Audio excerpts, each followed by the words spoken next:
ছোটবেলায় একদিন মাকে জিজ্ঞেস করেছিলাম, মা মুরগি কুরবানি দেওয়া যায় না? মা হাসতে হাসতে বলল, বাবা দুই পাওয়ালা প্রাণী কুরবানি দেওয়া যায় না। তারপর আমি মাকে বললাম, দুইটা মুরগি একসাথে তাহলে 4টা পা হবে, তখন কুরবানি দেব। তখন মা হাসতে হাসতে ফেটে পড়লো আর বলল, পাগল ছেলে, যা এখান থেকে, আমি এখন কাজ করছি, আমাকে বিরক্ত করিস না। আমার বাবা সামান্য একটা জুট মিলে চাকরি করত, সামান্য বেতন পেত, সেই বেতনে কুরবানি দেওয়া সম্ভব হতো না। কুরবানি ঈদের দিন মুরগি জবাই করা যায় না, তাই বাবা ঈদের আগের দিন মুরগি জবাই করে বেছে হালকা রান্না করে কষিয়ে রেখে দিত। ঈদের দিন ভোরে বাবা মাকে ডাকতেছে, বাবা ওঠ, নামাজ পড়তে যেতে হবে। ঈদের দিন ফজরের নামাজ না পড়লে ঈদের নামাজ কবুল হয় না। ওদিক থেকে মা ধমক দিয়ে বলতেছে, তাড়াতাড়ি ওঠ, তোর জন্য কি নামাজের সময় বসে থাকবে? তারপর আমি আস্তে আস্তে উঠে চাপ করে উঁচু করে বাবার সঙ্গে নামাজ পড়তে গেলাম। তারপর একসাথে নামাজ পড়লাম, আবার দুজনে একসাথে ফিরে আসলাম। বাসায় এসে আমি শুয়ে আছি, ঘুম আসতেছে না, এপাশ ওপাশ করতেছি।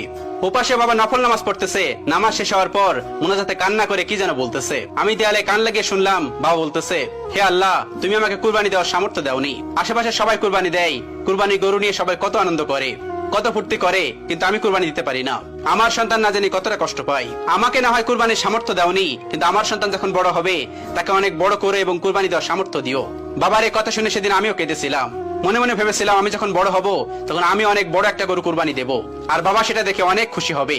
তারপর সকাল হলো, বাবার সঙ্গে পুকুরে গোসল করতে গেলাম। ঈদের আগের দিন বাবা নতুন সাবান আনতো, সেই সাবান দিয়ে পুকুরে গোসল করলাম। তারপর গোসল শেষ করে বাড়িতে আসলাম।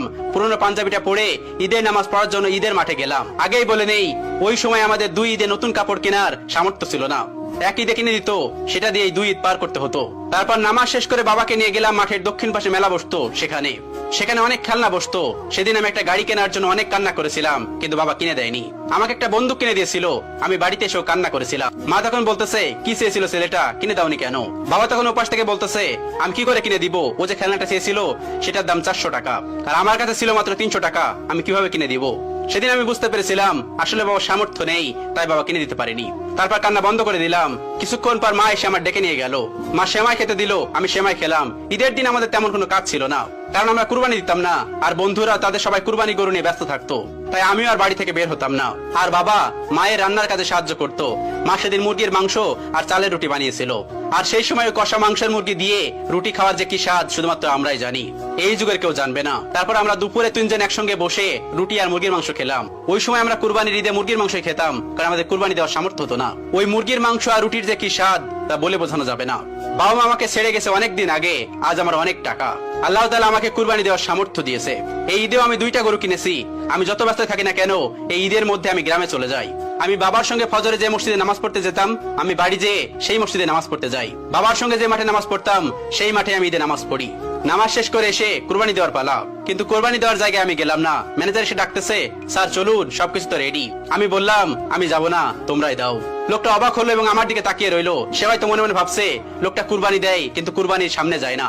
কিন্তু আমি ওকে কি করে বোঝাই, ওই গরু দেখলেই যে আমার বাবার কথা মনে পড়ে যায়। তখন আমি তাকে বললাম, যারা যারা কুরবানি দেয়নি প্রত্যেকের বাড়িতে কুরবানির মাংস পাঠিয়ে দিও। তখন ও বলল, আচ্ছা ঠিক আছে, এই বলেও চলে গেল। এখন কুরবানির দিনে গরুর মাংস রান্না হয়, কত মানুষ আসে, কত আনন্দ হয়, কিন্তু আমার গরুর গোশত খেতে ইচ্ছা করে না, আমার ভালো লাগে না। আমার ইচ্ছা করে মুরগির মাংস দিয়ে রুটি খেতে। তবু আমি কাউকে কিছু বলি না, কারণ আমি জানি আজকে আমি রুটি আর মুরগির মাংস খেলেও সেই স্বাদটা আর পরিতৃপ্তিটা পাবো না। সেই স্বাদটা যে হারিয়ে গেছে, সেটা যে ছিল আমার মায়ের হাতে